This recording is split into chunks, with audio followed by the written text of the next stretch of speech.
কালি যিটো ঘটনা ঘটিলে আপোনালোকে দেখিছে যে মোৰ এজন সহযোগীয়ে গোলাঘাটৰ পৰা এই লেটাৰখন মোলৈ হোৱাটছআপত পঠিয়াই দিলে।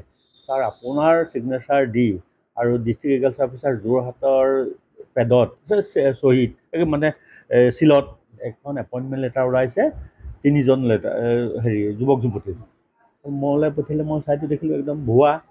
যোৰহাটত মই আছিলোঁ হয় 2024 চনত মাৰ্চতেই মই যোৰহাটৰ পৰা ট্ৰান্সফাৰ হৈছোঁ। প্ৰথম ডিব্ৰুগড়, আকৌ ডিব্ৰুগড়ৰ পিছত মই গোলাঘাটলৈ আহিছোঁ আৰু গোলাঘাটৰ পৰা অৱসৰ লৈছোঁ 31 ডিচেম্বৰ 2024 চন। গতিকে যোৰহাট এৰাই হ'ল মোৰ বহুত দিন।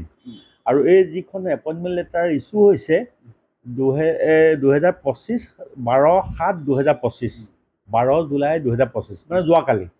আৰু এইটোতো একদম অনৰ্থক কথা। আৰু 2 নম্বৰ যিখন এপইণ্টমেণ্ট লেটাৰ তৈয়াৰ কৰিছে এইখন লোগো ইউজ কৰিছে অসম কৃষি বিশ্ববিদ্যালয়ৰ। লেটাৰখনৰ ওপৰত দেখিব আপোনালোকৰ হাতত যদি আছে। আৰু এই কৃষি বিশ্ববিদ্যালয়ত আমাৰ জিলা কৃষি বিষয়াজনে এপইণ্টমেণ্ট দিয়া কোনো কথাই নাহে।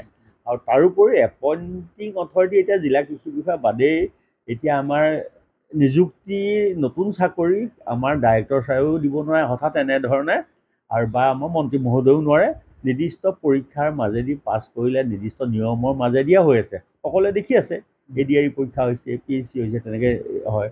আৰু এইখিনি অজ্ঞ কিছুমান মানুহক ঠগাৰ বুদ্ধি কৰিছে আৰু এনেকুৱাকৈ কিছুমান চহী জাল কৰিছে, স্কেন কৰি লগাই দিছে চহীটো কৰি এনেকুৱা এটা কৰি মানে এই ল'ৰা ছোৱালীখিনিক তেওঁলোকক ঠগিছে। অসাধু চক্ৰ, এইটো নিশ্চয় অসাধু চক্ৰ।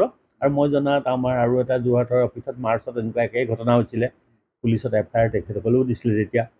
ময়ো কালি লগে লগে ঘটনাটো যোৰহাট পুলিচ থানাক জনাইছোঁ, FIR মই দাখিল কৰিছোঁ।